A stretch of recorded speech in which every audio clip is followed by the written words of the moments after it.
So I intellectually have known this was coming, but here we are today, and it's The Brown family, once a symbol of unconventional unity under one roof, now finds itself scattered, broken apart, not just by geography, but by betrayal, lawsuits, and headlines splashed across every corner of the media. What began as a groundbreaking reality TV experiment has dissolved into something darker, a tale of fractured trust, lost dreams, and the bitter reality of a family dynasty that couldn't withstand its own weight. For years, the world tuned into Sister Wives, fascinated by the Browns' plural marriage. It was television that mixed taboo with intrigue for wives, 18 children, and one man at the center of it all, Kody Brown, his golden curls, brimming confidence, and boundless energy gave the impression of a man destined to keep a family of this size together. He called his wives his sister queens, promising forever unity, faith, and love that would defy the odds. Fans laughed, cried, and marveled at the everyday chaos of their polygamous household. To many, it was astonishing an inside look at a lifestyle rarely shown on TV, but behind the carefully edited smiles. Not everything was as harmonious as the cameras portrayed. Over the seasons, cracks began to show. Jealousy simmered between wives. Financial struggles worsened. Children rebelled against Kody's strict rules. And most of all, viewers couldn't ignore Kody's growing favoritism toward his youngest wife, Robyn. While the family projected togetherness, the truth was clear. Unity was slipping away year by year. That unraveling eventually brought the Browns to a courtroom.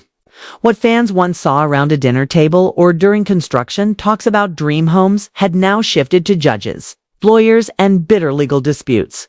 Instead of laughter and love, the Browns' legacy became one of betrayal, division, and a fight over property and promises. At the center of it all was Coyote Pass, a 14-acre plot of land in Flagstaff, Arizona. For years, Kody painted it as the ultimate symbol of permanence. Each wife would have her own custom-built home, creating a compound where kids and grandkids could grow up together.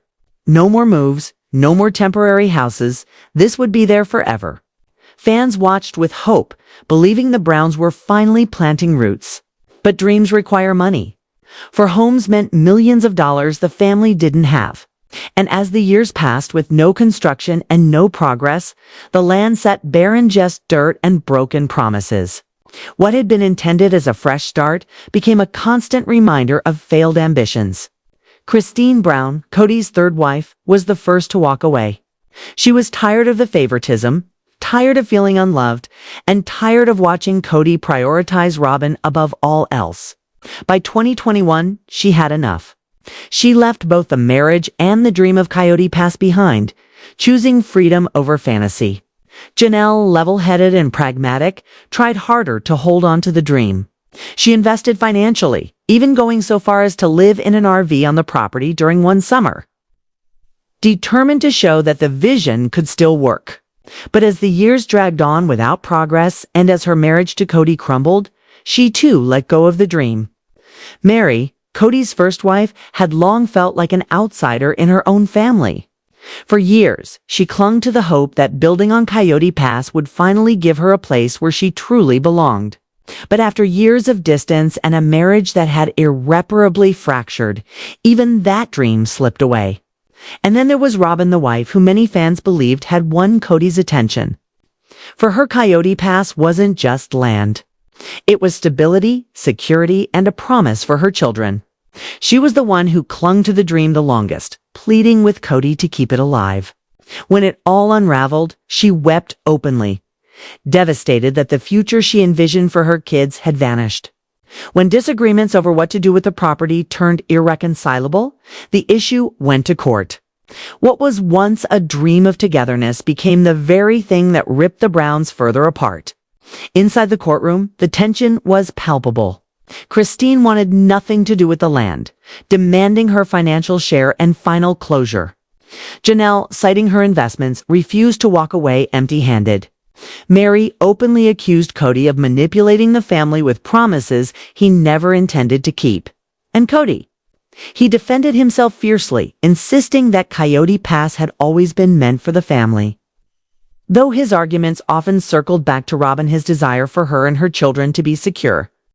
To his ex-wives, this was just more proof of favoritism, more proof of the imbalance that had destroyed their marriages. Judge Harwood presided over the chaos with firm authority. Years of pain, resentment, and accusations poured out in testimonies. Lawyers clashed. The Browns, once reality TV stars who smiled for TLC cameras, now sat stone-faced and bitter, their divisions laid bare for the world. And finally, the gavel fell. The verdict: the land would be sold. No one would retain Coyote Pass, no dream homes, no family compound. Just dirt converted into cash. In April 2025, Coyote Pass sold for $1.5 million. Each wife past and present would get an equal share. On paper, it was fair. In reality, it was hollow. Christine walked away with relief, using the money to build her independent life. Janelle accepted her share but admitted it felt like Ash's justice without joy. Meri viewed her portion as the final nail in the coffin of a family she had already lost. And Robin, the one who had fought for the land until the end, broke down in tears. To her, selling Coyote Pass wasn't just a financial decision, it was the death of the dream she had built her future upon. As for Kody, the once proud patriarch left the courtroom looking smaller than ever. Once the leader of a vast family empire, he was now a man with one wife, strained relationships with most of his children, and a reputation tarnished by favoritism and broken promises. The aftermath was brutal. Online forums and fan groups erupted. Some cheered Christine, Janelle, and Meri for finally breaking free and reclaiming their lives. Others criticized Kody's decisions, questioning how a man who preached unity could let everything fall apart so spectacularly. Sister Wives, the show that once celebrated love and faith, had shifted entirely. The storyline was no longer about harmony, but about divorce, deceit, and the wreckage of a family torn apart. The bitter irony was undeniable. The land that was supposed to unite the Browns had instead divided them more than anything else. Coyote Pass wasn't just soil, it was a battleground. A symbol of promises made and promises broken. In the end, Christine moved on to Utah, thriving in her independence. Janelle carved out her own path, resilient and determined. Meri pursued her own ventures, finally stepping fully into life beyond Kody, and Kody and Robin remained, isolated and struggling to rebuild from the ruins. Coyote Pass was gone. The dream was gone.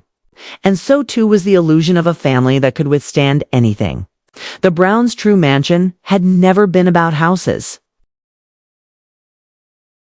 It should have been built on trust, love, and faith. Without those pillars, no land or money could hold them together. As one fan wrote online, the Browns weren't destroyed by outsiders. They were destroyed from the inside. Now, as the dust settles and the land lies in someone else's hands, one question lingers. What comes next? Can Kody and Robin build a new future out of the wreckage? Will Christine, Janelle, and Meri ever find peace after years of turmoil? Or is the Brown legacy forever reduced to cautionary tales and courtroom transcripts? Only time will tell. But one thing is certain, the Brown story will never again be what it once was. The promise of forever unity collapsed into lawsuits, betrayals, and bitter endings. And all of it centered around one barren piece of Arizona land, Coyote Pass. Oh, Kody and I are officially done. Oh, jeez. Are you serious? I'm not joking. The Browns sat divided, no longer a family, but opponents in a courtroom, each side staring across the room with the coldness of strangers. Once bound by shared dinners, traditions, and vows of forever, they now came armed with lawyers and years of resentment. Christine, the first to leave Kody, sat forward with a firm spine and white-knuckled grip on the folder in front of her. That folder was more than paper. It was a history of financial contributions, broken promises, and proof of betrayal. For her, this fight wasn't about revisiting the past or rekindling old wounds. It was about finally getting what she was owed after years of sacrifice. Janelle sat beside her, calm yet visibly worn down. She had been the most loyal to the dream of Coyote Pass. the one who camped in an RV on barren land, insisting the vision would someday materialize. But loyalty had cost her dearly. Now her face showed fatigue more than anger. She wasn't here for revenge, she was here for fairness. Her attorney made it clear. She had invested her money and her trust, and she deserved her share. Meri, long sidelined and excluded, surprised the room with her candid testimony. She accused Kody of using Coyote Pass as a pawn, a way to maintain control without ever delivering on promises. She explained how she had waited, contributed, and been dismissed until she no longer recognized the marriage she had entered decades before. For her, this wasn't just about property. It was about finally saying no to being pushed aside. And then there was Kody, once the confident patriarch who boasted of legacy and faith. He now sat defensive, sweating under the courtroom lights. He spoke of unity and family heritage, of how Coyote Pass was supposed to be a gift to future generations. But every explanation circled back to one person, Robin. It was her security. Her children, her future he was most concerned with. The other wives saw this as the very root of the problem that even here. At the brink of collapse, Kody's favoritism remained unshaken. Christine's lawyer presented receipts, bank records, and evidence of her financial contributions. Janelle's team laid out her investments and sacrifices, while Meri's counsel highlighted the emotional toll of years spent sidelined. Kody's defense repeated the phrase family legacy, but the words rang hollow in the room. Christine finally leaned forward and said firmly, "This isn't about family anymore, Kody. This is about fairness." Her words cut through the courtroom like a blade. For a moment, silence reigned. The dream of unity had died long before they walked into court. All that remained was the struggle for what was left. Robin sat quietly through most of the proceedings, tears welling in her eyes.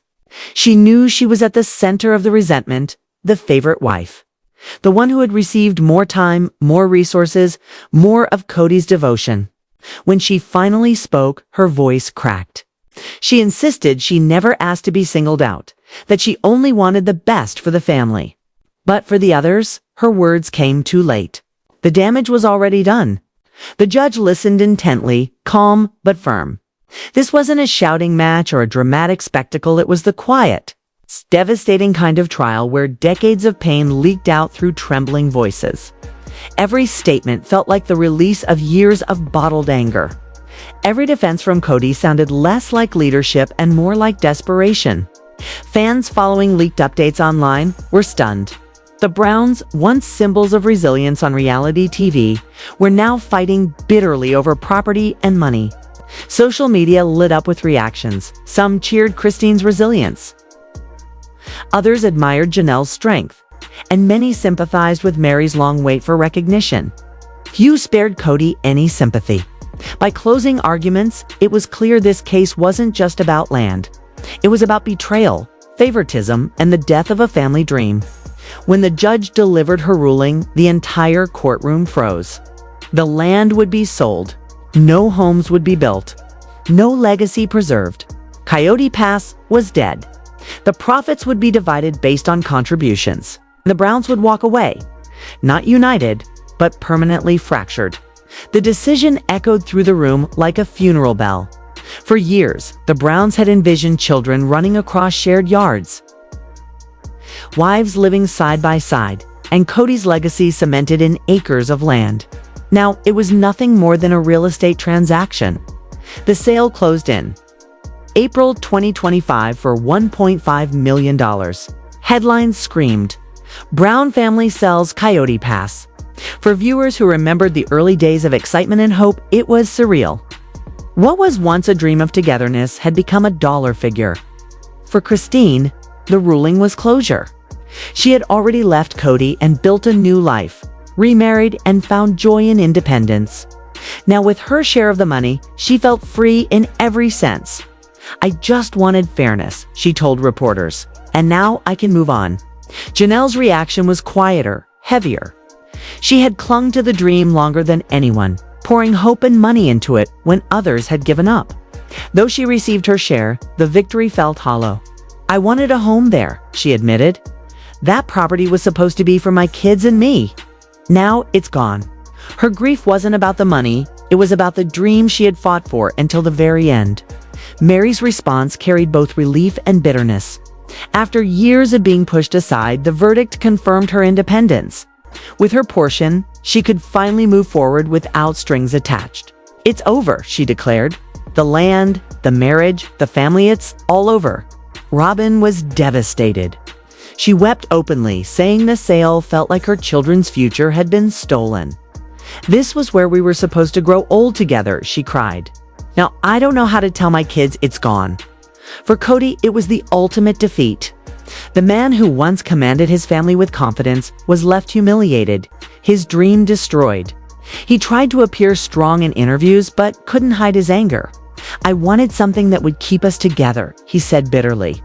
Instead, it ripped us apart. Fans dubbed it the death of the Brown dream. Social media exploded with reactions. Some celebrated the wives' freedom, others mourned the loss of what could have been. Many condemned Kody for his favoritism and inability to lead fairly. Christine spoke the truth that most already knew. It was never about the land. It was about the way we treated each other. Once that was gone, nothing else mattered. The verdict didn't just end Coyote Pass. It ended the idea of the Browns as a family. The children, long caught in the middle, voiced their own pain. Some said they were glad the fighting was finally over. Others grieved the dream they had been raised on, only to watch it crumble. The sale of Coyote Pass was more than a business deal, was the obituary of a family's promise. Christine found empowerment and closure. Janelle carried quiet heartbreak. Meri embraced her independence. Robin was left broken, and Kody, once the patriarch of a vast legacy, became the symbol of its downfall. In the end, the Browns walked out of the courtroom not as a family, but as strangers bound only by the memories of what once was. Coyote Pass, once the land of forever, now belonged to someone else. And with it, the final dream of unity